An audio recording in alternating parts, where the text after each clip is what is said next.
Sveiki.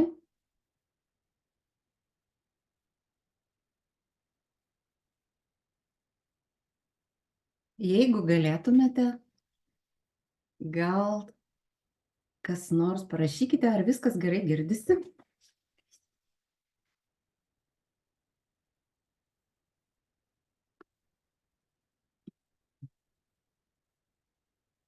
Nes kaip visuomet po ilgos pertraukos išeinant į eterį per Zoomą atsiranda tokių neaiškumų dėl garso. Tai tiesiog parašykite. Girdžiu, negirdžiu. Jeigu galit, jeigu nesunku. Kad žinočiau, ar aš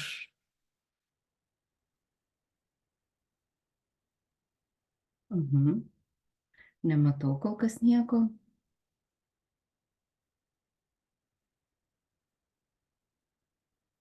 Jokių komentarų.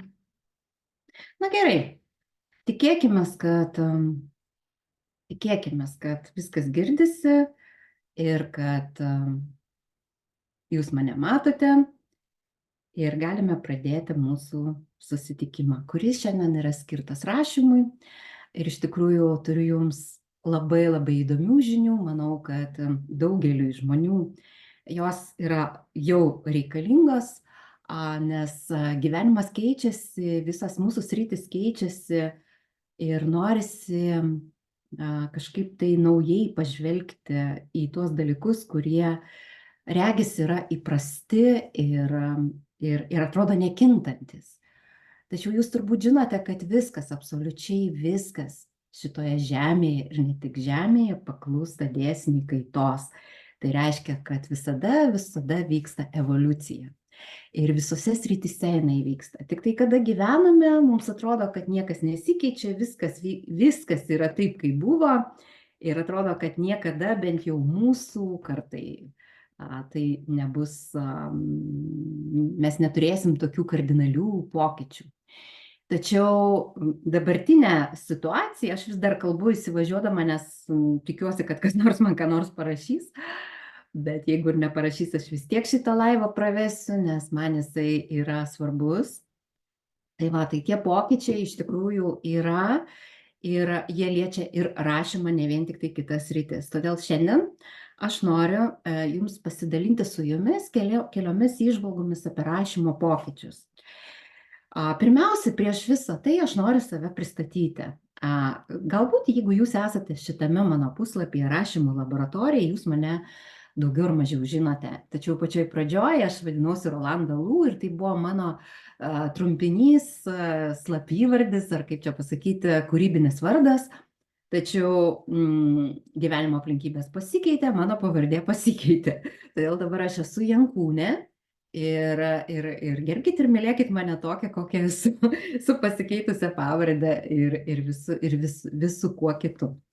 Taigi, jeigu aš norėčiau, kodėl aš noriu apie save pirmiau pakalbėti? Todėl, kad nuo to, kaip mano vidus keičiasi, nuo to, kaip keičiasi mano požiūris į pasaulį, daugybė dalykų keičiasi ir požiūris į rašymą. Ir tai yra natūralu, nes viskas yra kaip danguje, taip ir ant žemės. Todėl aš išvardinsiu keletą vaidmenų, žemiškų vaidmenų, kuriuos aš suvaidinau šitam gyvenime ir kurie paliko tam tikrą pėdsaką mano veiklose. Tai aš galėčiau save vadinti ir teatro režisierė, nes esu baigus tą profesiją, ir teatrologė, nes esu tai baigusi. Vėliau ilgai dirbau žurnalistė įvairiuose žiniasklaidos priemonėse, po to išėjau į viešuosius ryšius ir knygų leidėja dirbau, ir leidau, ir rašiau knygas ne tik tai savo, bet ir kitiems žmonėms.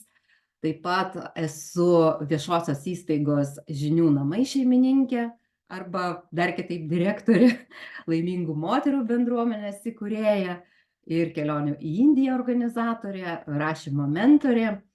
Ir kaip dabar save vadinu, tai aš esu tiesiog alchemikė, vidinio augimo, padedanti žmonėm vidinę prasme augti, ir tai visiškai nesvarbu, kokios tai priemonės yra rašymas, tam taip pat puikiausiai tarnauja ir ypač tos naujosios subtiliosios rašymo formos, apie kurias aš noriu kalbėti. Taigi tas alcheminis procesas, kaip matote iš mano išvardintų vaidmenų, vyko su manim, todėl jisai natūraliai persikėlė ir mano suvokimą apie rašymą. Kaip vienas žmogus, bičiulis toks pasakė, sakė, tu esi spalvota. Ir iš tikrųjų aš esu spalvota ir nesirengiu savo spalvų atsisakyti. Nes man atrodo, kad mes visi galime kur kas daugiau, negu manome, kad įsivaizduojame, kad galime. Ir mūsų galimybės yra kur kas didesnės. Taigi, labiau negu rašymo mentorė, kaip paskutiniu metu save pristatydavau tiems, kurie ateidavo pas mane rašymo mokymo, aš dabar save vadinčiau labiau rašymo filosofijos skleidėja. Ir kodėlgi filosofijos? Todėl, kad daugelis žmonių rašymą mato statišką, kaip ir minėjau pačioj pradžioj. Yra raidės, yra sakiniai, yra pastraipos, yra knygos, straipsniai ir taip toliau, ir taip toliau. Ir mes, didžioji dalis, turiu galvoje žmonių, vis dėlto savo matymą orientuojame į fizinį pasaulį labiau, į tai, kas yra matoma, į tai, kas yra liečiama, į tai, kas yra patiriama per 5 pojūčius. Ir daugybės sričių vis dar yra priimamos ir pažįstamos tik tai iš materijos, iš proto, koncepcijų lygmenyje. Tuo tarpu, aš manau, kad tai yra didžiulis paklydimas, nes ir žmogus, ir visa tai, kas jį supa, yra subtili, tačiau labai labai sudėtinga energoinformacinė sistema. Ir vien tik tai žiūrėti į tai, kas yra matoma, kas yra liečiama, ką mes galime patirti per 5 pojūčius, kurie vis dėlto apima išorinį pasaulį. Sakyčiau, kad tai yra paviršius. Tai yra paviršius. Ir žiūrėti į rašymą tik tai kaip į raides, tekstus ir sakinius, ir knygas ir taip toliau, tai yra paviršius. Ir tam tikrą prasme tai yra iliuzija. Nes kaip aisbergas turi matomą dalį, o didžioji jo dalis yra nematoma, taip ir žmogus didžioji jo dalis yra nematoma, taip ir rašyme didžioji dalis yra nematoma. Tačiau jeigu aš jūsų paklausčiau, kas yra rašymas, turbūt jūs man pasakytumėte, kad tai yra žodžiai, sakiniai, pastraipos, na galbūt mano filosofijos, sakykime, savo filosofijos perteikimas, galbūt tai yra terapija, galbūt tai yra informacija, pasidalinimas ir taip toliau, ir taip toliau. Man rašymas yra informacijos kodai. Žodžiai yra kaip kodai, kurių dėka mes įžeminame eterį informaciją, kuri subtilę informaciją. Ir aš vėliau paaiškinsiu, kas tai yra, kad būtų aiškiau. Nes aš įtariu, kad šitoj grupėje yra susirinkę žmonės, kuriems patinka rašyti. Ir tai yra nuostabu. Nes rašymas yra be galo nuostabus procesas, kuris gali padėti mums daugybėje sričių. Tačiau, kaip ir minėjau, rašymas kinta ir jisai įgauna naujų savybių. Kadangi kinta pats žmogus, kadangi kinta pati realybė aplinkui, subtilėja erdvė, žmogaus sąmonė plečiasi. Mes galime prieiti prie kur kas subtilesnių pasaulių, negu kad galėjome anksčiau. Materija taip pat subtilėja.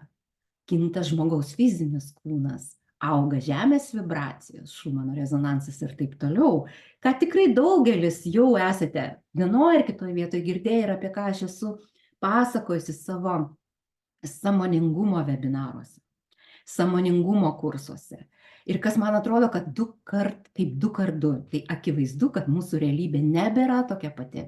Ir netgi moksliniai tyrimai įrodo tos dalykus, kad keičiasi netgi žmogaus fizinė struktūra, ląstelė, jo DNR kodas kinta.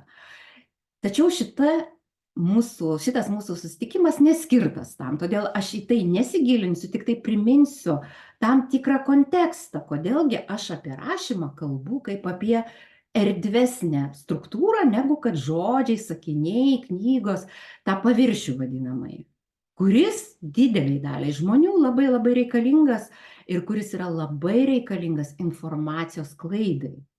Tiesa, vėlgi, su tam tikra sąlyga, kad mes mokėsime atsirinkti tą informaciją ir nepriimti viską aklai tai, kas yra parašyta, tai, kas yra skamba eteryje.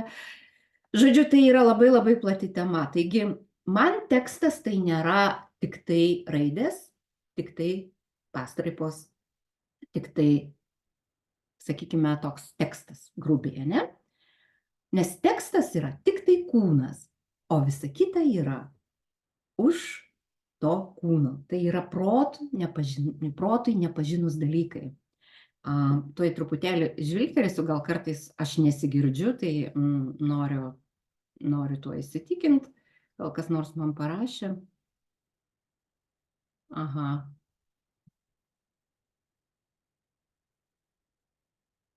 Gerai, gerai.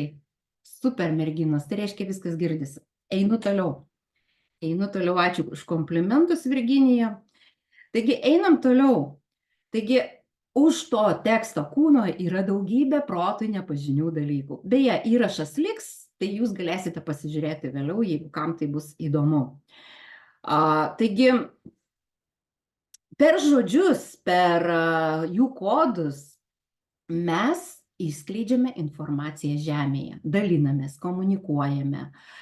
Kol kas mes rašome, kalbame, tačiau iš tiesų, ką aš pajutau pernai metais, kada vedžiau kursą Labas mano knyga, ir tai buvo paskutinis šį rudenį, praėjusį rudenį baigėsi šitas kursas, ir tai buvo paskutinis, ir liko tik tai asmeninė mentorystė, daugiau tokių kursų nedarysiu, ir įrašai liko. Tai jeigu kam nors įdomu knygos rašymas, tai tikrai galima į tą patirtį eiti, visa informacija yra. Taigi, praeitais metais man ta informacija, kad rašymas kaip forma po truputėlį nyksta, atėjo. Ir aš buvau iš tikrųjų sutrikusi, nes galvoju, kaip čia dabar bus, kaip mes, vis tiek. Ir galvoju, kas vietoj to rašymo. Tačiau paskui aš supratau, kad vis dėlto, kadangi rašymas atsirado vėliau negu kalbėjimas, vis dėlto pamažu su tais visais pokyčiais, kurie vyksta, labiau trinsis kalbėjimas. Ir rašymas bus, bet tai iš karto pasakau, tai bus dar taip negreitai, tačiau aš esu toks žmogus, kuris nuo pat vaikystės jaučia tą subtilų pasaulį. Ir visą laiką pas mane jisai buvo. Visą laiką aš labiau gyvenau savo viduje negu kad išorėje. Tačiau buvo didžiulis nepasitikėjimas to, ką jaučiu, nes niekas aplinkui to nekalbėjo. Tačiau kada aš labiau išdrąsėjau, kada į mūsų realybę pradėjo ateiti daugiau tos subtilios informacijos, pradėjau drąsiau ir aš kalbėti apie tai. Ir dabar jau visiškai drąsiai kalbu, visiškai be jokios baimės, kad jūs manęs nesuprasite, nes tikrai tikiu, kad žmonės yra pasiruošę tokiai informacijai.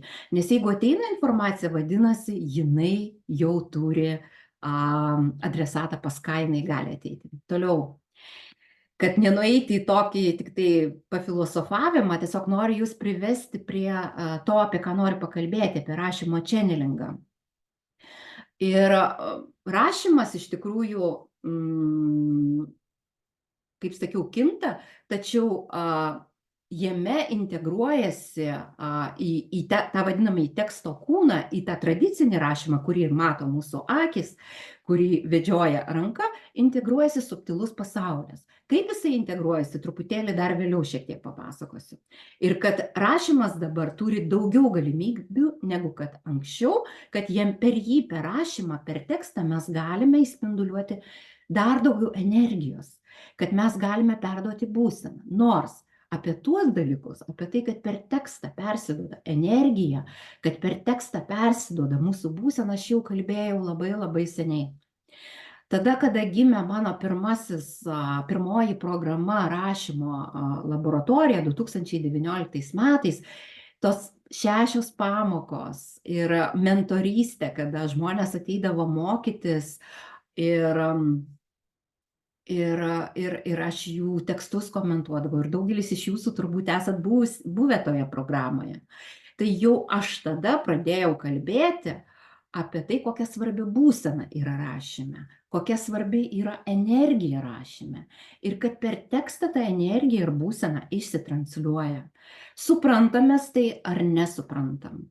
Ir kadangi dabar neturiu tiek daug galimybių išsiplėsti, nes noriu daugiau kitų dalykų pasakyti, tačiau jeigu jūs paanalizuotumėte tekstus, jeigu jūs patyrinėtumėte, kaip jūs rašote vienokias ar kitokias būsenas, jūs pastebėsite, kad tekstas skiriasi. Netgi materiali ta jo forma skiriasi. Ir kad taip pat kalbėjau, kad kiekvienas žmogus gali rašyti. Apie ką tai? Apie tai, kad mes esame viskas, kad mumise yra visos galimybės, kad mes esame kūrėjai iš prigimties, kad mes turime, kad erdvėje yra absoliučiai visa informacija ir mes ją galime pasiimti savo dėmesį, nukreipdami tą dėmesį į tą erdvę. Taip pat, kad kiekvienas žmogus turi du pusrutulius smegenų.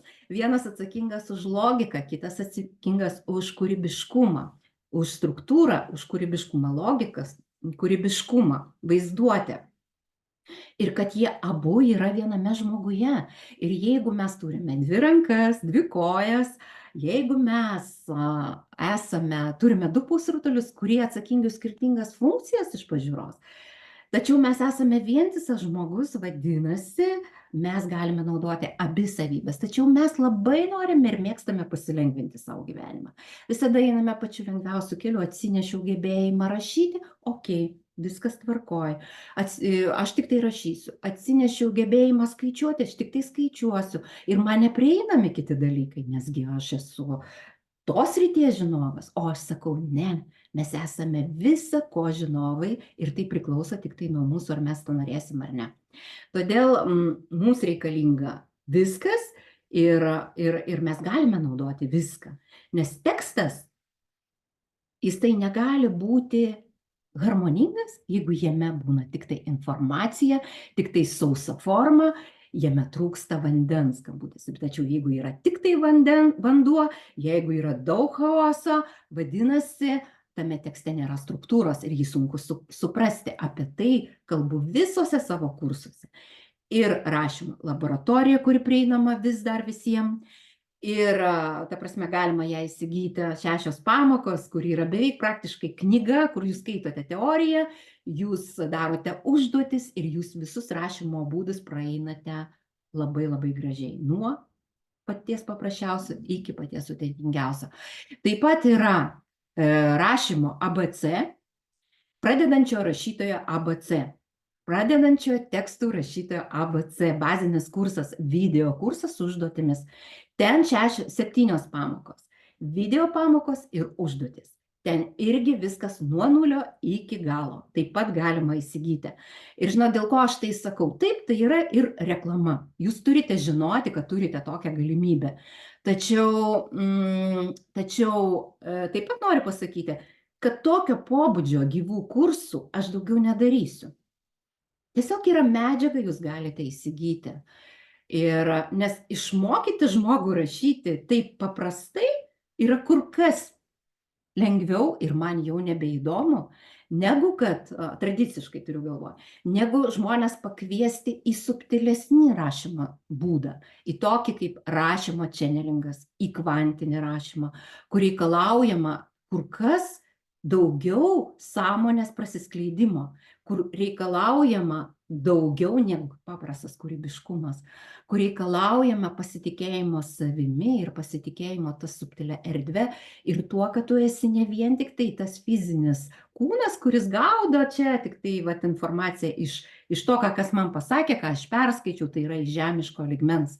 Ne, rašymas yra taip pat turi tokią galimybę imti informaciją iš subtilios erdvės. Ir dabartinis laikas tam jau yra 100% palankus. Ir dėl to aš apie tai kalbu. Toliau. Ir kad dar grįžkim prie to, kad ką aš jau kalbėjau ir kas vėliau man pasitvirtina, kad koks žmogus, toks ir jo rašymas. Jeigu žmogus yra labai logiškas, jo rašymas bus logiškas, struktūriškas. Jam bus sunkiau integruoti į savo rašymą kūrybiškumą, vaizduotę, tačiau tai visiškai nereiškia, kad jis to negali. Paprastas būdas, pats lengviausias būdas tai padaryti, tai yra rašyti, viskas. Atsisėdat, rašot, praktikuojatės ir viskas įvyksta. Kaip man tai įvyko? Aš irgi neturėjau struktūrinio rašymo įgūdžių, tačiau aš juos ištreniravau. Todėl ir kiekvienas žmogus gali bet kurią savybę ištreniruoti treniravimo būdu. Kelią nueina tik einantis, žino tą pasakymą, tiesa? Taigi, jeigu žmogus yra toks, tai jam nebus labai lengva būti kitokiu rašyme, nes rašymas atspindi žmogų. Ir iš čia man parėjo kitas suvokimas, kad kai aš skaitau žmogaus tekstą, aš matau žmogų. Aš matau ne tą, ką jisai parašė, bet tai, kas jis yra. Ir taip kartais juokai save pavadinu raštomantė, tai kaip ir tas žmogus, kuris skaito chiromantas iš delno kažką, tai paskaitau žmogų iš jo rašto. Ir ne tai, ką jis parašė, o tai, kas jis yra savo viduje. Tai man tai yra dabar akivaizdu ir aš nebijau to sakyti. Taigi aš noriu paminėti tuos rašymo būdus, kuriuos jūs turbūt žinot ir kuriuos girdėjote. Tai informacinis taikomasis. Taikomasis yra mano pavadinimas, reiškia, kad nuo žodžio taikoma, pritaikoma kasdienybėje, kasdieninėse veiklose. Terapinis, kuris mums leidžia išleisti į pasaulį tai, kas mums trukdo kvėpuoti, jaustis ramiai, mintis įvairiausios emocijos ir taip toliau ir taip toliau. Kūrybinis rašymas. Taip pat jūs žinote, kas tai yra. Taip pat yra vaizdingas rašymas, tai tam tikra siauresnė kūrybinio rašymo forma, kada mes informaciją galime pateikti vaizdiniais ir tai labai labai arti jau to subtiliųjų tų rašymo formų, nes vaizdiniai iš tikrųjų yra antras būdas po tiesioginio to rašymo, tai būtent vaizdiniais rašant mes galime daugiau informacijos perduoti. Nes kada mes rašome žodžiais ar kalbame, mūsų žodynas, kad ir koks jisai būtų išlavintas, jisai bus ribotas. Ir kuo toliau, tuo labiau gali mums pradėti trūkti žodžių, nes ta realybė, kuri ateina, jinai prašo iš mūsų kitų kažkokių tai įvardinimų, o tų įvardinimų vis dar nėra. O gali būti, kad mes juos tiesiog pradėsime perduoti tiesiogiai, be jokių žodžių. Ir mes jau tai darome, visi tai daro per rašymą. Bet tai bus pradėta daryti dar stipriau, dar sąmoningiau, nes žmonės supras, koks svarbus yra žodis. Ypač užrašytas žodis, nes jisai įžemina bet kokią informaciją subtilę taip pat. Ir kad jame įžeminta informacija užsilieka kur kas ilgiau negu paleista į eterį. Jūs tą turite žinoti ir ta atsakomybė už žodį turi būti pas visus, ypač tuos, kurie rašo daug įvairiausių komentarų. Žinot, apie ką aš kalbu. Ir toliau yra kvantinis rašymas, kuris atėjo pas mane irgi 20 metų pabaigoje, 21 pradžioj, kai aš supratau, kad terapinis rašymas gali būti žalingas žmogui, nes juo žmogus atiduodamas ir nuolat tai darydamas, užsikrečia pats savo nuodingomis emocijomis. Ir todėl kvantinis rašymas yra būtinas priedas prie terapinio rašymo, kad perkelti žmogų į oktavą aukštesnį lygmenį. Kvantinis rašymas taip pat man nusileido, kai norėjau, kaip minėjau, tų 20 pabaigoje, 21 pradžioje, kai galvojau, kad noriu padaryti webinarą apie terapinį rašymą, tačiau man įsitransliavo informacija apie kvantinį rašymą. Ir aš visą tai užrašiau metodą ir atidaviau žmonėm webinare. Tas webinaras yra. Taip pat yra dar vienas webinaras, kuris kalba apie kvantinį ir terapinį rašymą. Ir kaip pačiam sugebėti iš terapinio rašymo pereiti į kvantinį lygmenį. Taip kad labai daug informacijos jau yra užrašyta. Ir jeigu jums tai svarbu, aš sudėsiu nuorodas, jūs galėsite pasiimti bet ką, įsigyti ir praktikuoti. Taigi, o paskutinis yra subtilusis rašymas. Subtilusis. Tai vat būtent apie tą subtilų įrašymą aš ir noriu daugiausiai kalbėti. Apie besikeičiančią realybę aš jau paminėjau, nes jūs matote, kad mes tikrai gyvename nebe ten, kur gyvenome iki 20 metų. Ir tas pokytis ypač šiais metais ir kitais metais jisai bus stipresnis, kad visi tie suvokimai, kas yra tiesa, kas yra tam tikros vertybės, prie kurių mes buvome sąlyginai įpratę, tam tikras sistemos, taisyklės, kurios mus gelbėdavo nuo nežinomybės. Mes pasiemam sistemą, pasiemam taisyklę ir mes esame ramus, tačiau gyvenimas nėra toks. Jisai dabar iš mūsų kiekvieno prašo, kad mes girdėtumėm savo vidumi. Kada mes girdime savo vidumi, mes pasirenkame mums teisingiausius sprendimus. Ir štai todėl mes iš tikrųjų turime daugiau galimybių ne tik tai girdėti vidum dabartiniu metu, bet ir per savo vidų susijungę su subtiliuoju pasauliu perduoti tą informaciją per tekstą, kuris tarnauja kaip įžeminimas, subtiliosios informacijos įžeminimas. Tai reiškia, kad kuo toliau, tuo vis labiau stiprės įprastuose tekstuose. Jie liks, dar pabaigoje pasakysiu, kaip jie keisis, tačiau stiprės energijos ir būsenos reikšmė tekste. Stiprės gyvų tekstų poreikis. Gyvas tekstas, gyvas žmogus. Tai reiškia, kad jame nėra sustabarėjusio mąstymo, nėra šabloninio mąstymo, kad jisai gyvena toje akimirkoje ir transliuoja gyvenimui apie save iš tos akimirkos. Ir kad ką jisai transliuoja, yra suderinta su visatos aukščiausiamis vertybėmis, o ne žemiškomis, kurios dažnai yra iškreiptos. Ir iš čia išeina ekologiškas mąstymas ir ekologiškas rašymas, kad jeigu žmogui yra duodama informacija apie tai, kad jis gali downloadinti informaciją iš subtilaus plano, jis turi būti labai stabilus viduje, jis turi būti tvirtas turėti atsakomybę už savo gyvenimą, už tai, ką jisai transliuoja į gyvenimą, savo minčių, savo jausmų ir emocijų, savo žodžių ir savo veiksmų lygmenyje. Jisai turi būti sąmoningas, jisai turi būti pats savo šeimininkas, jis neturi priklausyti nuo kitų žmonių reakcijų ir impulsų iš aplinkos. Jis turi mokėti pasirinkti ir savo dėmesį nukreipti ten, kur jam yra reikalinga, kuris pasirenka, kokios jo vertybės. Tai matote, kaip vis dėlto tas dvasinės pasaulis yra glaudžiai susijęs su tais naujaisiais rašymo būdais. Ir kad žmogus, kuris eina į tokį rašymą, turėtų orientuotis į tyrumą, kaip į vieną svarbiausių vertybių. Tyrumas, skaidrumas, tas neturėjimas užpakalinių minčių, kad aš esu kaip atvirtas baltas lapas ir aš esu giliai širdingas ir nuoširdus. Tai reiškia, kad aš remiuosi ne protu, kas dabar yra daugelio atveju, o savo vidumi per širdį einu į subtilų pasaulį.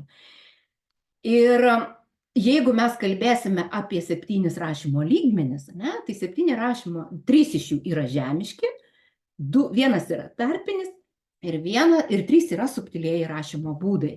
Tai yra bazinis rašymo lygmuo, kada mes gebame rašyti ir sudėti žodžius į sakinius. Tai yra ABC. Aš esu. Toliau eina žaidžiantis vaikas, tai yra kūrybingumas lyg žaidimas, be jokio tikslo sukurti formą. Fantazavimas, svajojimas, daug emocijų, daug kraštutinumų. Dažnai jisai goslus, kūniškas, aistringas. Tai jutiminis pasaulis, aš jaučiu. 3 forma, jame pasireiškia analizė, logika, savikritika, noras kurti pasitelkus protą. Viskas išmąstyta, konceptualu, aišku, struktūrizuota ir čia yra frazė aš veikiu. Toliau širdingumas, tai jau yra tas tarpinis sluoksnis, kada tai meilės energijos įskleidimas ir logikos bei vaizduotės kūrybingumo apjungimas. Aš myliu, be sąlygų, be jokių sąlygų. 5, upė, tai gebėjimas išjungti protą ir atsiduoti tėkmei rašant. Štai čia aš jūs kviečiu sustoti. Nuo šito reikia pradėti dabar, kada mes rašome be jokio proto. Ir tai yra pirmas lygmuo į rašymo čenelingą. Apie ką aš kalbu savo rašymo čenelingo webinare, kuris buvo gruodžio 14 dieną, kur yra visa bazinė informacija, 3 valandų ir metodas ir viskas, ir kuriame aš labai išsamei viską paaiškinu, kaip čia viskas vyksta. Čia aš tik tai taip bendrais bruožais pasakoju, kad jūs suprastumėt. Tačiau iš esmės išjungti protą yra pagrindinis pagrindinė sąlyga norint pereiti į informacijos transliavimą iš subtilių lygmenų. Tačiau net jeigu jūs neisite į rašymo čenelingą, gebėjimas rašyti tėkmėje be jokio proto priemaišų, iš to, kas eina negalvojant, ir čia pirmas būdas yra laisvasis rašymas, iš laisvojo rašymo einame į tėkmės rašymą ir toliau yra rašymo čenelingas. Na, čia labai daug jums informacijos duodu, bet imkit ir turėkit. Tai va, tai kada mes jau pradedam rašyti iš tėkmės upės, tas vadinamasis lygmuo, kada teka viskas, tada jau pradeda tekėti visa informacija. Ir tai yra labai reikalinga mums bet kokioje veikloje, nes tokiu būdu mes galime gauti daugiau, negu kad žino mūsų protas, negu kad mes esame perskaitę, negu kad išgirdę iš kitų, mes gauname kur kas daugiau. Toliau vaizdas. Tai gebėjimas gauti informaciją vaizdinių pagalba, ją suvokti ir perduoti kaip vaizdinius. Tai matyti vidumi, aš regiu vidumi. Ir čia aš jau minėjau, tai yra tas vaizdingojo rašymo dar aukštesnis lygmuo. Toliau šviesa. 7 lygmuo. Tai gebėjimas skaityti, perduoti šviesos kodus, juos instaliuoti į žodžius. Tai gebėjimas tarsi išsklaidyti erdvėje ir sugerti į save esmę. Tai suvokimas, perdavimas, tai suvokimo perdavimas, tai yra begalybė. Štai taip. Štai toks yra mano suvokimas. Ir tikrai žinau, kad šitos informacijos jums niekas neduos. Aš jos iš niekur nenusirašiau, aš jos iš niekur neperskaičiau. Jinai man persitransliavo tiesiog rašymo čenelingo būdu, pradedant rašymą tėkmėj, paskui pereinant į tą subtilesnį rašymą. Ir aš ją struktūrizavau, kas irgi yra labai svarbu, ir pateikiu kitiems žmonėms. Štai kodėl visi būdai dabar yra reikalingi rašyme. Ir štai kodėl yra labai svarbu mokėti ir aiškiai informatyviai užrašyti, nes mums svarbu mokėti perduoti informaciją, kad ją suprastų kiti žmonės. Ir mums svarbu rašyti kituose lygmenėse, nes mes tokiu būdu praplečiame viską. Ką mes darome? Mes įnešam naujų galimybių ir naujų spalvų. Tai kasgi yra tas čenelingas? Trumpai. Čenelingas iš anglų kalbos išvertus tai reiškia kanalas. Tai reiškia kanalas. Kanalas ir šitas metodas, kaip toksai pakliuvo pas mane prieš keletą metų, bet prisipažinsiu, aš jį žiūrėjau šiek tiek skeptiškai. Man jame atrodė, kad yra kažkokio misticizmo, kad jame yra kažkokių nepamatuojamų, neaiškių dalykų, tačiau kuo labiau mano sąmonė pačios plėtėsi, kuo labiau aš save ėjau į tą tyrumą, į nuoširdumą, tą tyrą nuoširdumą, tuo labiau aš supratau, kad vis dėlto tame yra kai kas. Ir man sukėlė smalsumą ir nepasitikėjimą tas metodas kaip čenelingas, kaip bendravimas su subtiliuoju pasauliu. Čia aš sakau grubiai, ne? Nes pats žodis tas channel kanalas, jisai atsirado 20 amžiuje ir kaip minėjau, nuo angliško žodžio. Ir jisai reiškia bendravimą su įvairiomis sąmonėmis energoinformacinėme lauke, jeigu taip apibendrintai pasakyti. Ir per save, kaip per kanalą, perduodant tą informaciją. Žinot, daugeliui žmonių čenelingas asocijuojasi su kažkuo tokiu paranormaliu arba šiek tiek nušokimu nuo proto. Sakau atvirai, nes daugeliui žmonių tai atrodo kaip kažkoks briedas. Na, aš sakau atvirai, nes girdėjau tai iš daugelio žmonių ir kas čia per nesąmonę, čia negalima, jeigu ką tu girdi, tu gal balsu savo galvoje girdi, vadinasi, tau reikia psichuškė, arba tau reikia antidepresantų, arba tau reikia ir taip toliau, ir taip toliau. Ir kai kam gali tai pasirodyti panašu apsėdimą, anaiptol visiškai tai su tuo nieko bendra neturi, nors iš tikrųjų yra žmonių, kurie girdi balsus ir bendrauja su įvairiom tamsiom būtybėm ir taip toliau, bet tai čia yra kita tema ir kita, kodėl taip yra ir kas vyksta tenai. Šitai nenoriu dabar gilintis, bet tai irgi vyksta. Nes šviesos pasaulis egzistuoja paraleliai su tamsos pasauliu ir reikia turėti tikrai labai tvirtą vidinę ašį, būti sąmoningu žmogumi, tikinčiu, pasitikinčiu ir erdve, ir savimi, ir subtiliuoju pasauliu, kad nenuklysti ir savo vibracijom visų pirma, nes vibracijos yra pagrindinis jūsų saugiklis, jūsų vibracijų dažnis, kur jūs esate, jeigu jūs einate į tokius patyrimus, ne? Nes vibracijos jūs apsaugo arba neapsaugo. Taigi toliau einam.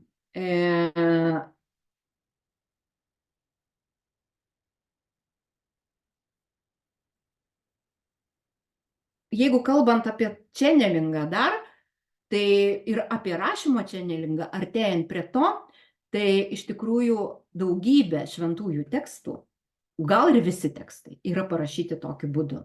Pavyzdžiui, Vedas nusileido žmonėm, kurie buvo tuo metu tam tikros sąmonės lygmens tam tikro, ir galėjo priimti tą informaciją iš subtilaus pasaulio.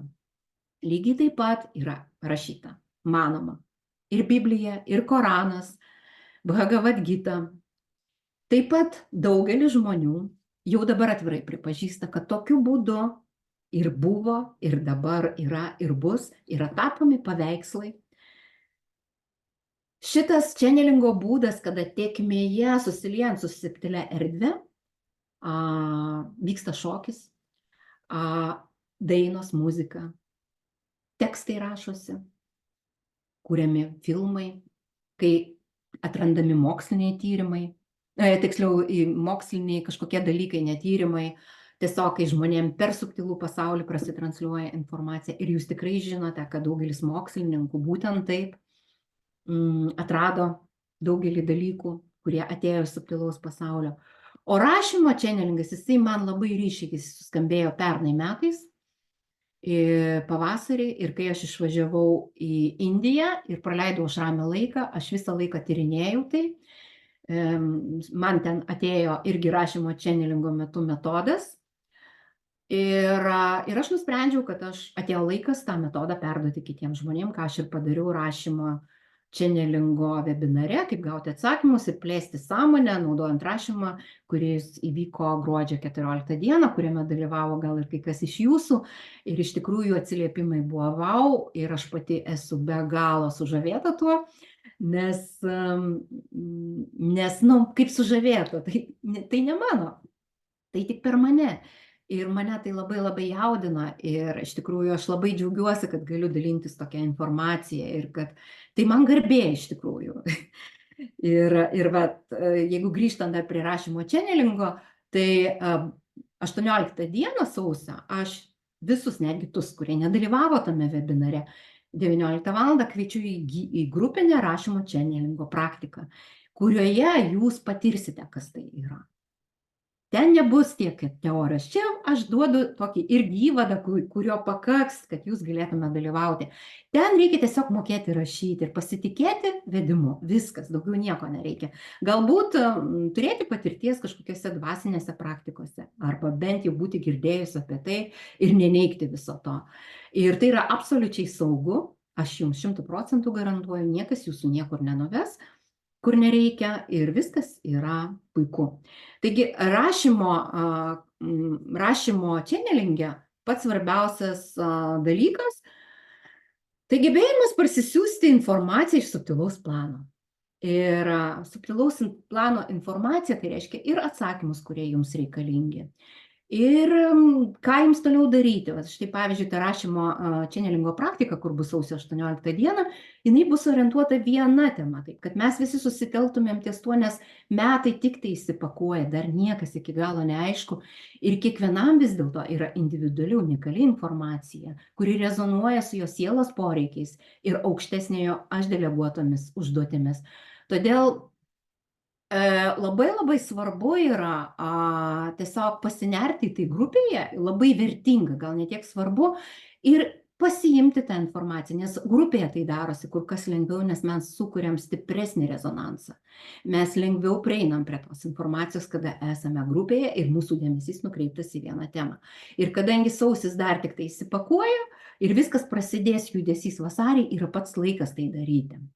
Taigi, rašymas šitame rašymo čenelingo metode atlieka labai svarbią įžeminimo funkciją. Nes jeigu nebus įžeminimo, ta informacija niekaip neprasitransliuos. Ir norint tokią informaciją pasiimti, tai kaip ir minėjau, labai svarbu tikėti ir pasitikėti. Kad labai svarbu suvokti, kad tai, ką galime įsivaizduoti, tai jau yra. Taip pat labai svarbu susikurti, mokėti būseną, mokėti atsipalaiduoti ir eiti į tą vadinamąją alfa būseną. Beje, šitas smegenų bangų pavadinimus ir būsenas ir dažnius atrado 24 metais Hansas Bergeris ir žinote, teta, gama būsenas. Ir būtent tie dalykai padeda, ta prasme, alfa būsena padeda įeiti į tai. Ir aš pasakau, kaip įeiti į tą būseną ir būtent praktikos metu aš taip pat priminsiu jums apie tai, kaip reikia įeiti į tą būseną. Čia ir yra dalis metodo. Taip pat labai svarbu mokėti atjungti protą, kuris labai trukdo šitam procese, ką jau minėjau prieš tai. Tai kągi duoda mums tas čenelingas? Rašymo čenelingas mums gali duoti daugybę atsakymų. Pirmiausia, jis mus išvaduoja iš proto spąstų, iš šablonų pasaulio, jisai padeda mums eiti į erdvę, kurioje iš tikrųjų yra absoliučiai visa informacija. Nes jeigu jūs bent kiek domėjotės tais dalykais ir girdėjote apie Akaši kronikas, jeigu jūs žinote, kad žmogus energoinformacinė sistema, jisai visur, kur tik tai ką bedaro, ką kalba, jisai palieka informaciją ir ta informacija pasklinda informacinėme subtiliajame lauke. Ir tų sluoksnių yra daug, nes mes informaciją galime traukti ir iš to žemiškojo sluoksnio, kur žmonės ištransliuoja ją savo mąstydami, jausdami, netgi perskaitydami kažką. Tai viskas įsitransliuoja į aplinką ir mes galime tą informaciją gauti. Ir tai paaiškina, kodėl skirtingose pasaulio vietose arba žmonės gauna tą pačią informaciją. Arba mes kažką sugalvojame, ane? Ir jau norime padaryti, bet nepadarėme per ten 30 ar kiek ten tų valandų, per kokias 3 dienas, neįgyvendinome, bent neužrašėme viso to, visa ta informacija pasklinda erdvėje ir ją pasiima bet kas kitas ir pareiškia, kad aš šitai sugalvojau, ne? Štai kodėl labai svarbu ištrinti tą momentą apmąstymo ilgo, abejojimo ir atėjo informacija, atėjo impulsas ir darau. Taigi šitas būdas čenelingo mums labai padidina informacijos kiekį mūsų, reiškia padidina realizacijos galimybės, mums įneša daugybę aiškumo į mūsų gyvenimą, kur yra migla. Mes gauname tyrus atsakymus, jeigu protas sugeba būti išjungtas. Pabandykit suvokti tą procesą, kaip tai vyksta. Ir dabar noriu dar pasakyti, kodėl vis dėlto, nepaisant to, kad mes turime prieimą prie subtilaus lygmens rašymo, vis dėlto reikalingas yra normalus rašymas, tradicinis rašymas. Todėl, kad niekas neįsitrina. Vis tiek, tai trinasi tie dalykai ir ateina nauji ryškėja, labai pamažu. Žmonės, didžioji dalis, gyvena materialiam pasauliui. Aš nesakau, kad nereikalingas materialus pasaulis, reikalingas jų balansas subtilaus ir materialaus pasaulio. Kaip tekste jisai reikalingas, taip jisai reikalingas ir mūsų gyvenime.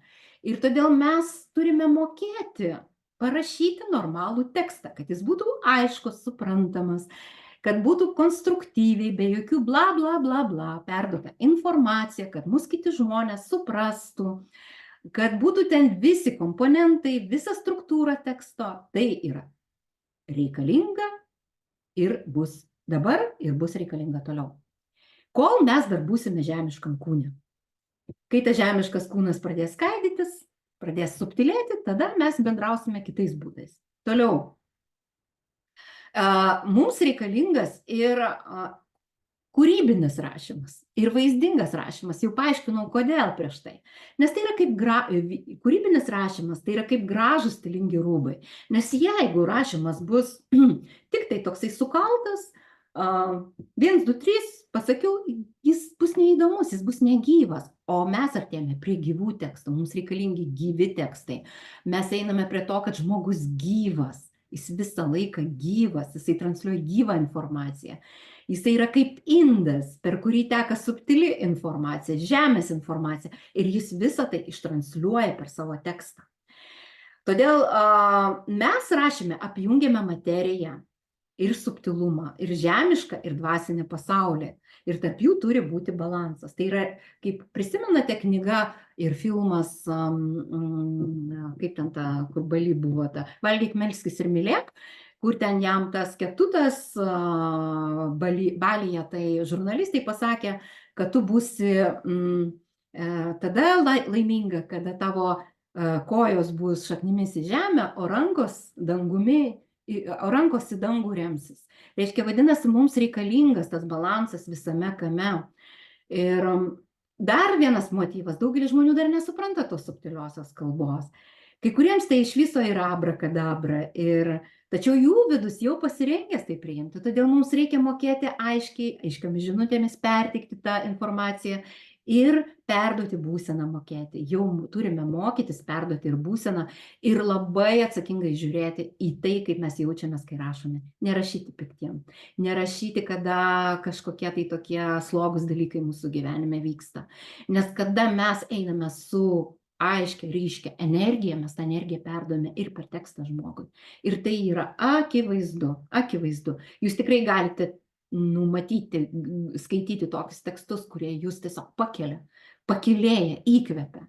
Ir tai jau yra mūsų gyvenime. Taip pat mes turime mokytis perduoti šviesos kodus per tekstą, bet jeigu mes nemokėsime parašyti normalaus teksto, to nebus.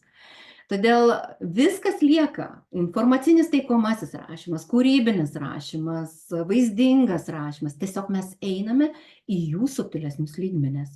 Ir naudojame tai, ką mums duoda dabar galimybės. Tai rašymo čenelingą, bandykim jį, patirkim jį ir pamatysite, kad jūs pamatysite, kad viskas daug paprasčiau, negu kad jūs įsivaizdavote. Ir kaip palengvės jūsų gyvenimas, kai jums nereikės apmastyti daugybės dalykų, kai jūs gausite tiesiog rašydami atsakymus. Ir aš faktiškai viską, ką darau, aš padarau rašydama būtent tokiu būdu. Ir visi mano kursai ateina, viskas ateina tokiu būdu. Aš niekur nieko neskaitau, aš tik tai gaunu informaciją. Aš ją tik tai pasiimu, pasitelku savo dėmesį. Tai yra labai svarbu įvaldyti tuos dalykus. Ir todėl šitokiame rašyme yra svarbu ne vien tik mokėti rašyti, ne vien tik tai gražiai sudėti tekstą, ne vien tik tai vaizdingai ten visaip ir kitaip. Ne vien tik tai kvantiškai, kad pakelti aukštesnį lygmenį žmogų, ne? Bet ir turėti sąmoningumo patirtį, būti sąmoningu žmogumi. Todėl čia viskas susijungia. Ir man asmeniškai, kodėl aš taip džiaugiuosi šituo būdu? Todėl, kad man šitame būde susijungia viskas. Man susijungia ir dvasingumas, ir materialumas, fizinis pasaulis. Ir man tai yra apjungiami skirtingi dalykai, kas iš esmės atitinka vandenio eros vertybės, ne? Ir rašymo kalba yra laidi. Jinai laidi. Kaip žmogaus kūnas turi būti laidus energijoms, taip ir mūsų rašymo kalba turi būti laidi energijoms. Nes kai yra kieta kalba rašymo, kai yra per daug suspausta viskas, kai žmogus tiesiog susispaudęs ir rašo suspaustą tekstą, per jį neteka energija. Ir mes turime suprasti, kad šitie dalykai jau yra. Ir apie tai aš jums norėjau pasakyti. Ir labai noriu pakviesti jūs kitą sausio 18, kitą ketvirtadienį. Taip, šiandien ketvirtadienis, tai kitą ketvirtadienį noriu pakviesti į grupinę rašymo čenelingo praktiką, kurioje gali dalyvauti visi, kurie tik tai moka rašyti apskritai. Ir ten nereikia kažko tai. Ir šitas mano užsiėmimas, jame nebus paskaitos kažkokios, tai bus tik tai įvadas į praktiką, nes mūsų kryptis bus metų tendencijos, kurios kiekvienam asmeniškai įsipakuoja skirtingai, tačiau mes darysime bendrą praktiką, darysim keletą rašymo pratimų, kad apšildyti save, meditatyvę praktiką darysime, toliau tas rašymo čenelingas, kada viską užrašysime, nuleisime, įžeminsime ir struktūrizavimas. Štai kas labai svarbu, todėl kad mums reikia mokėti ir struktūrizuoti tą subtilę informaciją ir mes kartu tai padarysim. Taigi dar norėjau pasakyti, kad šiandien iki 24 valandos yra mažesnė kaina, o paskui kaina didėja. Kaip ir viskas, žinote, tie dalykai, čia nėra jokios apgaulės, tiesiog aš jums padedu apsispręsti. Jeigu jums bent kiek kažkas rezonuoja, tai būtinai dalyvaukite ir nelaukite, kol kaina padidės. Tai va. Ir kas dar? Ačiū labai, kas klausėt, ačiū, kas žiūrėjote. Aš beveik valandą prakalbėjau. Aš suprantu, kad informacijos daug, bet jūs galite susistabdyti šitą įrašą. Jisai lieka ir jūs galite jį išklausyti. Ir manau, kad pasimatysime. Ačiū Jums dar kartą. Aš esu laiminga, kad galiu su Jumis komunikuoti ir galiu dalintis informaciją ir rašymo filosofiją. Iki kitų susitikimų. Beje, tiesa, jeigu turit klausimų, visus į komentarus rašykite, aš būtinai atsakysiu ir visą informaciją apie visus savo kursus taip pat sudėsiu po šitą live transliaciją. Iki. Būkit palaiminti, rašykit. Rašymas yra jėga. Iki.